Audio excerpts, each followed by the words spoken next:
got to go to Gloria Allred because she has stepped into the case, and she's the attorney representing Maureen Brainard-Barnes' family. She's also a friend of the show, and I've been working with you for, I don't know, I want to say 25 years or so.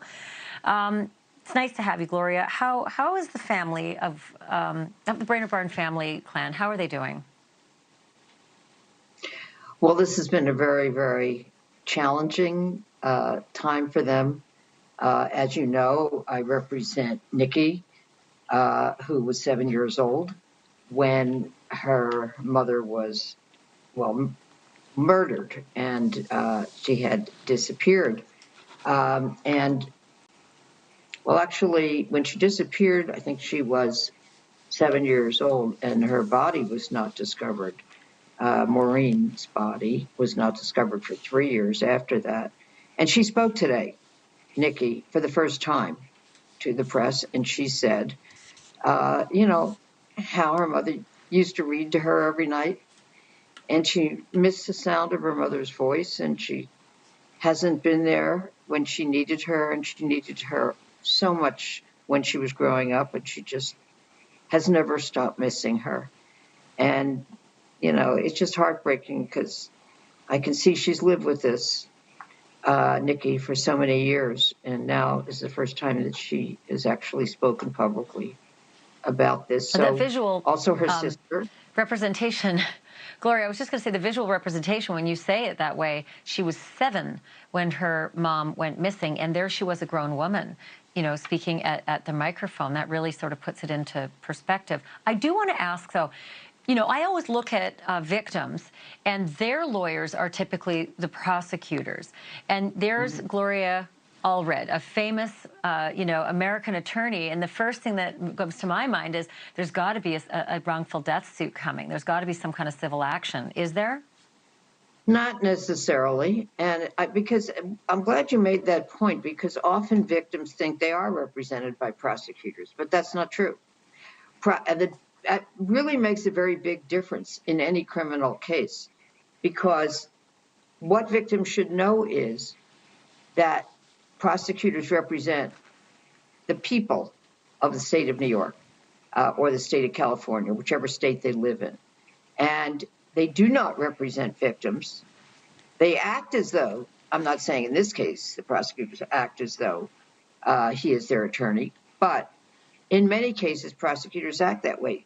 The significance of it is that what you ever say to a prosecutor is not confidential, because he or she is not your attorney. That makes sense. I am a private attorney. I represent the families of some of the members of the families of some of the victims. And of course, they're victims too, family members of what happened to their loved ones. Whatever they say to me is confidential, will be kept confidential. That's my legal duty as their private victims' rights attorney, is to keep whatever they tell me confidential, unless and until they decide they don't want it to be confidential. So, in other words, what they say to a prosecutor might go into, who knows, a police report. Yeah. And they Does that mean, Gloria, you're not going to tell me? Does that mean you're not going to tell me if there's a wrongful death civil suit headed? And I understand if it's confidential and you can't, but maybe you can just give me an idea if that's where they're headed. Well, I mean, that's not what they're focused on right now. I don't know if there ever will be a wrongful death case or not. But all I can say is what they're focused on now is justice.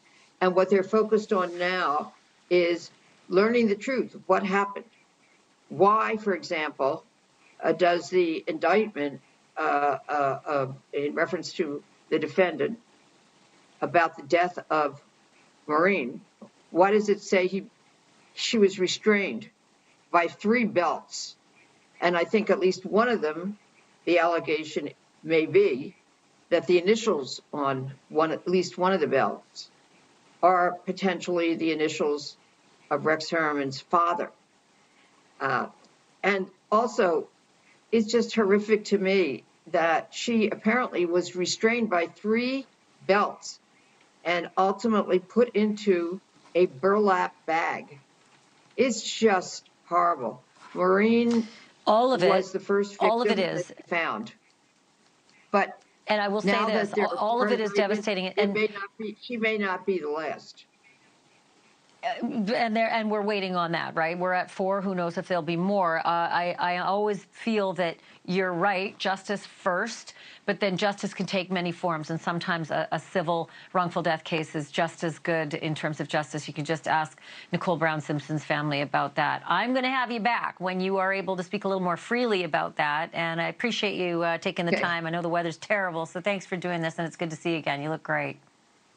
Thank you. My pleasure. Thank you. Thank you for watching. Go to newsnationnow.com to find NewsNation on your television provider. And don't forget to click the red subscribe button below to get more of NewsNation's fact-driven, unbiased coverage.